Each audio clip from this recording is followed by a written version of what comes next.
Hi everyone! If you don't know me, and you probably don't, my name is Emma Hart and I'm both a romance author and a cozy gamer. I play things like Animal Crossing, Disney Dreamlight Valley, and obviously The Sims 4. I've finally decided to put my procrastination to good use, where I'm gaming when I should be writing, and I've decided to create this YouTube channel. This video is the first in a series called Building My Books, where I take some of the books that I've published, right there, and I take places, houses, other locations from them, and I recreate them in The Sims 4. Now, they're not always exact because it's The Sims, and nothing in The Sims is exact. And while I don't normally use custom content, it does pop up from time to time, like it does in this video for this build, because I simply couldn't find any windows and doors that matched for it. The first book that we are putting into The Sims today is called Big Duke Energy, which is my most recent release. Just there. And I'm building the location called Greygarth Lodge. I hope you enjoy. Let's jump into the video. As you can see, we're starting with a speed build at the very beginning because this build I think took me about 8 hours in total from beginning to end. And like I said, this does use some custom content, which is the windows and doors, which I believe is from the London collection by Felix Andre. I will put the link to that in the description box in case you would like to download it because it is on the EA gallery. My username there is EmmaHart121. Again, that is in the description box for you to use at the end if you want. So Greygarth Lodge is the main location in my book called Big Duke Energy, which is about a romance author called Ellie, who is struggling with some writer's block, and when her best friend suggests that she gets a change of scenery, she decides that that's a good idea. She books Greygarth Lodge, which is a lake house on the Greygarth estate, which is owned by the Duke of Windermere. If there is a real Duke of Windermere, I'm very sorry. You probably aren't anything like Max, but what can you do? So as you can see here, we're trying to play around. I did have a very real inspiration for this. I will put that picture on screen in a second so you can see what it was. This is the picture that I used when I was actually writing the book earlier this year. And so while I did try and stick to it as much as I could, I did change some things up for the story, as you tend to do. So right here, as you can see, I'm trying to figure out where the window seats go. Now, the window seats are mentioned a few times in the book where she sits and writes. They overlook the lake. So it's really important to me to actually get that right in the house and make sure that that was represented when I built it. I will say that for the most part, I didn't really describe many of the other locations in the house, so that did make it a little bit easier for The Sims because I could add and change things as I needed to do to fit in with the restrictions that I had in The Sims. Again, like the windows, you can see here that I'm just changing and playing with the windows, trying to make sure they're right.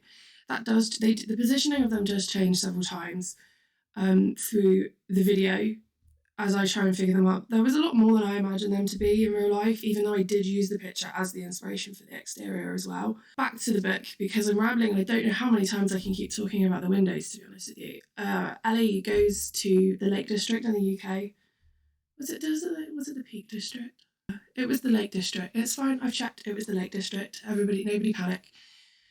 And she gets some inspiration, and she doesn't get along with Max, the Duke, because he's quite grumpy, and her cat, Sir Winston Purchill, tends to escape. This house is obviously really important because it's where she is, but it's also the main setting for the book, and it's where a lot of their relationship actually forms in the house. For example, one of the scenes is really important where Ellie is downstairs in the living room, and she leaves her laptop open, and Max realises that the hero in her book is based almost entirely off of him.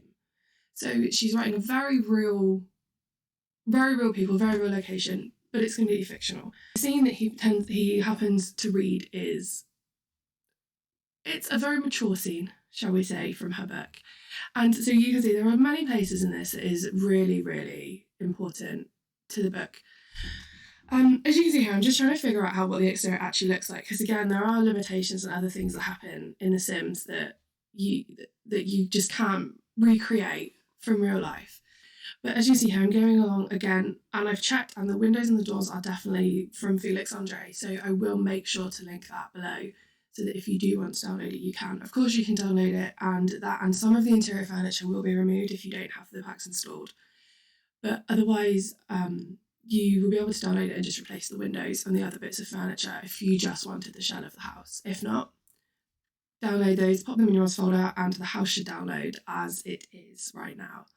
So I'm just playing around with it outside, just making it look a little bit fancier, as you can see here. Again, more ivy, because all of these old houses in England have plenty of ivy. And then outside, so this was another thing that I really wanted to get right.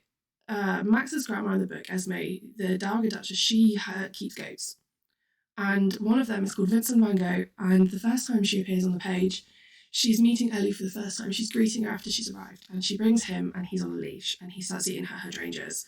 So there's a lot of landscaping in this build, and I don't do it all on camera because it probably took me over an hour just for the landscaping alone, especially around the back, which you will see at the very end of the video in some stills. So it was really important for me to make sure that there were these lush flower beds at the front that the goat would be likely to eat. And again here, I'm just trying to figure out the front of it because there is a parking space out the front of the lodge, which is where Ellie parks her car. And, you know, there's a road, there's a path, a road, some sort of thing like that. And of course, again, it's really hard to actually translate things from real life and in your head into The Sims because there are only so many things you can do. So the lake again itself was a really difficult thing for me to try and do because it is a lake house. It does overlook the entire lake. Of course, there are lot sizes on The Sims. If I was to put the entire lake in, I'd have no room for the house. And here is where I really start on the outside. So this is the lake. It's designed to be just the edge of the lake. So, and it's right up against the edge of the lot. So the idea is that you just kind of imagine that there's a massive Great Lake outside. And again, you know, more landscaping because it is a natural lake. It's not a man-made one, not in my mind anyway. So I'm just adding here all the landscaping, the decoration, flowers, bushes, you know, whatnot. I'm going a bit crazy with the grass because I hate the flatness of the normal Sims grass. I'm playing with the ponte, as you can see. I'm just adding some decorations, some lily pads, logs, and I just popped into the live mode just to have a look and see what that really looked like. And this bit here, you can see the bench. This is another thing I really wanted to put in. This is an important part in the book, that there is a bench. I won't give it for any spoilers for anybody who's reading it because it is a quite important part of the story. And the scene that it's in is, it sounds ridiculous writing everything around a bench, but it really is something important with it. And so again, I'm just doing a bit of terrain paint here just to make it natural. You don't see me touch the back of the house in the video because I do that off camera because it takes just so long to do. Because there's just this really big lush garden. Again, if I did the entirety of the garden, I would need such a bigger lot. And I think this lot is in Henford-on-Bagley, and I think it's already a 50 by 40. So it was big enough for what I needed it to be without it being overwhelmingly big. You see, I'm just messing with the windows here because I really didn't do that inside bit very well. I hate it when the windows are right up against the edge. It just, it bugs me. And so here you can see I've already painted. I did that off camera because it took me a really long time and everything ended up being green, and then which was great because it's such a great colour. Again, I think most of this wallpaper is custom content from the same pack. That was the only custom content I installed specifically for this build. Again, I don't normally use it, but I really needed something a little bit more regal and grand because this is a house on an aristocratic estate.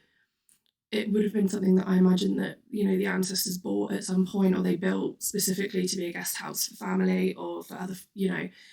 And so it was really important that it had that regality, but also it's a bit modern inside as well because over time it would have been updated and redecorated, new furniture would have brought in. So there's a bit of a mix of a couple of different areas here. There's some of the Art Deco stuff from the high school years.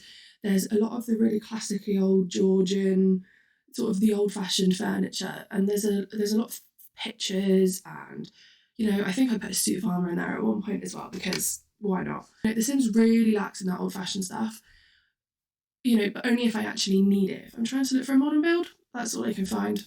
That's just The Sims for you. So here I'm just putting together the kitchen, just a basic idea of what I wanted the kitchen to look like.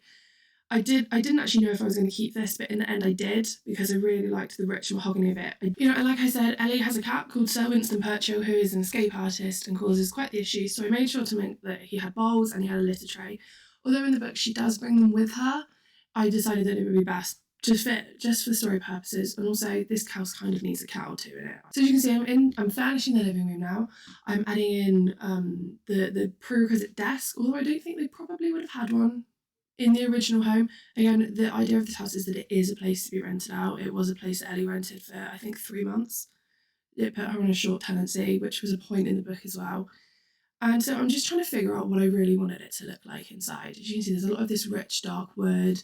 There's a lot of this old-fashioned sort of pictures and really just basic classic furniture. And a lot of it is just really trying to figure out where it all goes, what looks right. what's too modern, what's too old, what's too old-fashioned and would be off-putting for people.